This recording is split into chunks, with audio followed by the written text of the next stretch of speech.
কালকে রাতের দিকে একটু শরীর খারাপটা লাগছিল, ওই জন্য সকাল সকাল উঠতেও একটু লেট হয়ে গেল।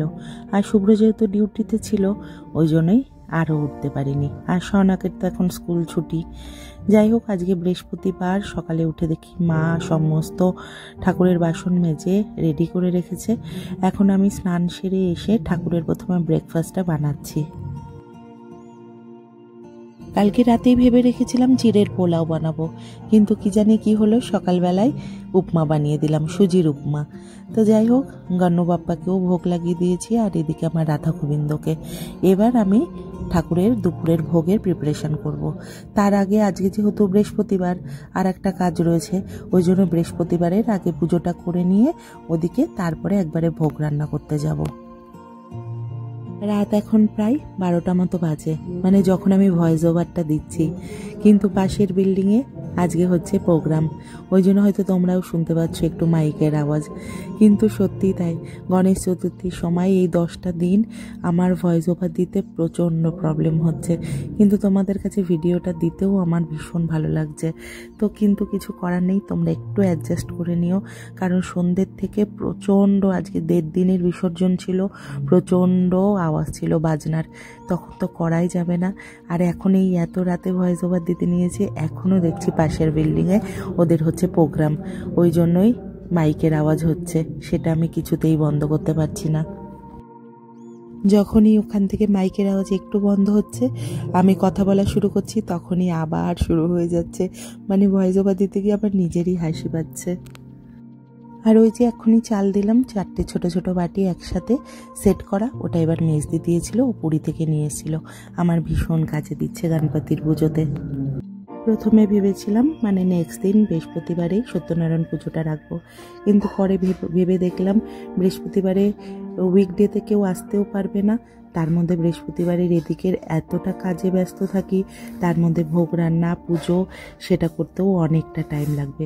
ওই জন্য সব কিছু ভেবে চিনতে ওই রবিবারটাই রেখেছি সত্যনারায়ণ পুজোর দিনের জন্য। আর তারপরে দেখলাম তো রবিবারই হয়েছে আমার রাধা অষ্টমী, তো সেই দিন তো রাধা অষ্টমীর একটু স্পেশাল করতামই, তো সত্যনারায়ণ পুজোও হয়ে যাবে। ভীষণ ভালো দিন পেয়েছি। গতকাল রাতেই ভেবে রেখেছিলাম আজকে একদম সিম্পল রান্নাটা করব, কাঁচা মুগের ডাল, তার সাথে 5 রকমের ভাজা আর আলু পটলের তরকারি। কিন্তু শওনক ঘুম থেকে উঠে মেনু শুনে তার একদমই পছন্দ না। সে টাকা নিয়ে একা একাই নিচে চলে গেল পনির আনতে, বলছে মা পনির বানাও। তো যাই হোক, কি আর বলা যাবে, আমার ঘরের গণ্যর জন্য তো সেটা ভাবতেই হবে, পনির ওর ভীষণ প্রিয়। তো আর ওই জন্য ভাবলাম আর অন্য কিছু করব না, পনিরের সাথে একটু বাসন্তী পোলাও করে নেবো, তাহলে আমার সিম্পলও হবে আর মেনুটাও দারুণ সুন্দর হবে। ছোট থেকেই শওনকের খাওয়া নিয়ে ছিল ভীষণ প্রবলেম, ও কিছুই খেতে চেত না, শুধু ওই ডাল ভাত পাঁপড় ভাজা ছাড়া ওর কিচ্ছুই ভালো লাগতো না। এখন দেখছি যত বড় হচ্ছে বেশ সব কিছুই আস্তে আস্তে খাওয়া শিখছে। তো যারা ছোট বাচ্চার মা আছো, একদম খাওয়া নিয়ে চিন্তা করো না, যেইটুকুনি বাচ্চা খায় ওকে ওইটুকুনি খাইয়ে রাখো, আস্তে আস্তে সব খাওয়াও শিখেই যাবে।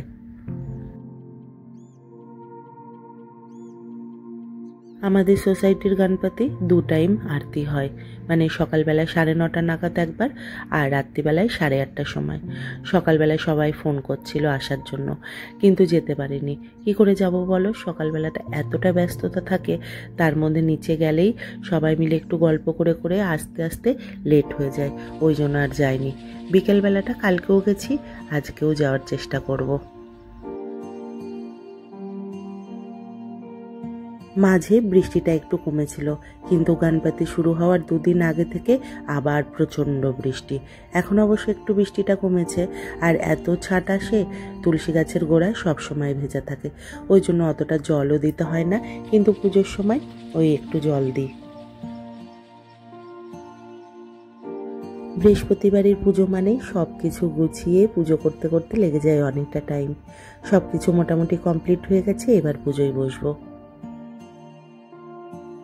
কাল ঠাকুরমশাই স্থাপনা পুজোর সময় এই যে গণ্যকে লাল টিপ পরিয়ে দিয়েছিল, মানে সিঁদুরের টিপ। আর এখন সব ঠাকুরকে যখন চন্দন পরাচ্ছি, গণ্যকেও একটা চন্দনের টিপ পরিয়ে দিলাম, আর পরানোর সাথে সাথে মুখটা যেন আরও সুন্দর লাগছিল।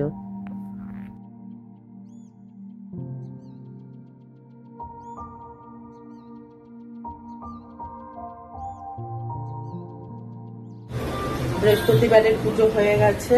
এই যে এখন ভোগ রান্না করব, তারপরে বাপ্পাকে ভোগ দিয়ে আবার বাপ্পার আরতি করব।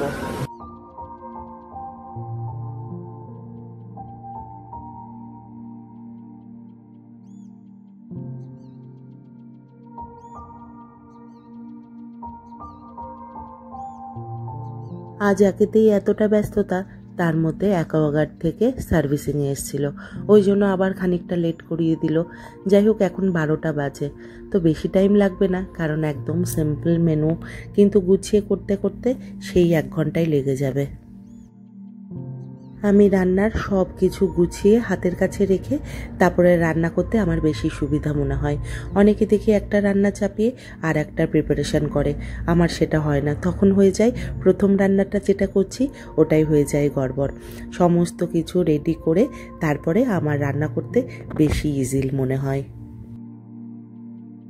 পনির আর বাসন্তী পোলাও দুটোতেই একটু গরম মশলা লাগবে বলে একবারে বাটিতে বার করে নিলাম। আর এবার কড়াইয়ে ঘি দিয়ে বাসন্তী পোলাওটা আগে একটু ভেজে নিয়ে তারপরে পনিরটা করব। তো একদম সিম্পল ওয়েতে আমি করি, চলো তোমাদের সাথে সেটা শেয়ার করে দিই। প্রথমে কড়াইয়ে ঘি দিয়ে আমি একটু কাজু আর কিশমিশগুলো একটু ভেজে নিয়ে তুলে রাখবো। এবার কড়াইয়ের বাকি ঘিয়ের মধ্যে আমি তেজপাতা আর গরম মশলাটা ফোড়নে দিয়ে দিলাম। তারপরে আগে থেকে ধুয়ে রাখা চালটা দিয়ে দিলাম। এটাতে অ্যাকচুয়ালি আতপ চাল ব্যবহার করে, কিন্তু আজকে আমি এই বাসমতি রাইসটা ইউজ করছি, এটাও ভীষণ ভালো হয়। আর আগে থেকে আমি ওই মাখিয়ে রাখি না, কড়াইয়ের মধ্যেই আমি ইনস্ট্যান্ট এই যে হলুদ গুঁড়ো, তারপরে লবণ, চিনি, আর ওদিকে একটু আদা গ্রেট করে দেব, আর তার সাথে দেব 2-1টা কাঁচা লঙ্কা দিয়ে ভালো করে ভেজে নিয়ে, মানে একদম সুন্দর করে ঝরঝরা করে যতটা ভাজবে ততটাই এই বাসন্তী পোলাওটা ততটাই সুন্দর ঝরঝরে হয়।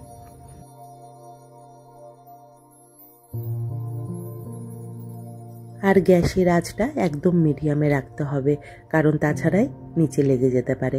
যাই হোক, মিডিয়ামে রেখে এই দেখো কতটা ঝরঝরে হয়ে গেছে, কিন্তু আর একটু হবে।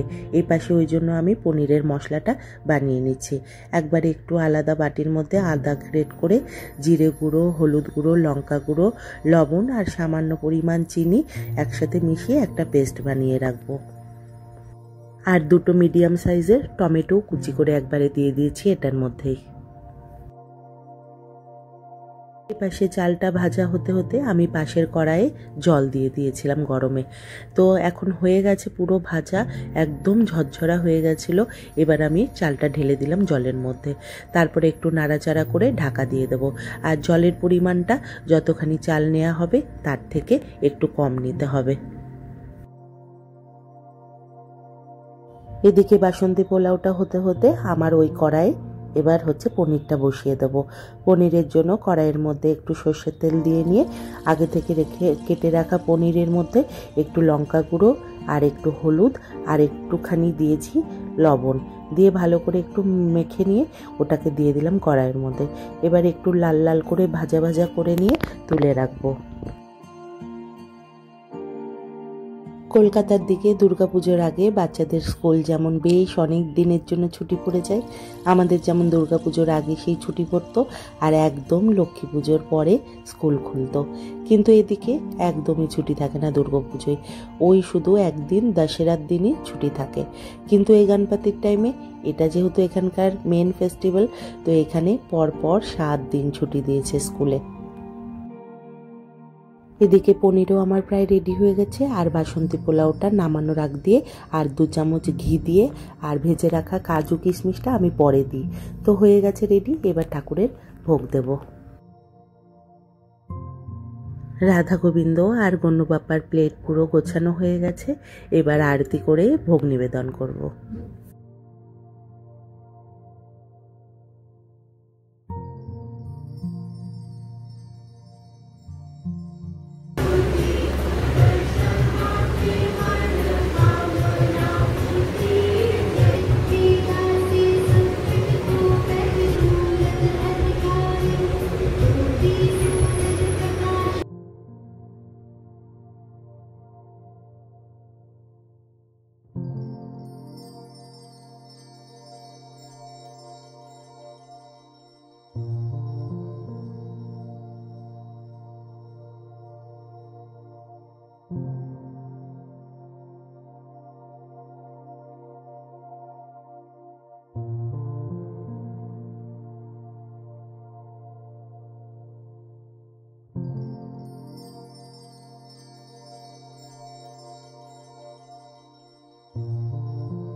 কেমন খাচ্ছেন? এই কেমন হয়েছে ভোগ?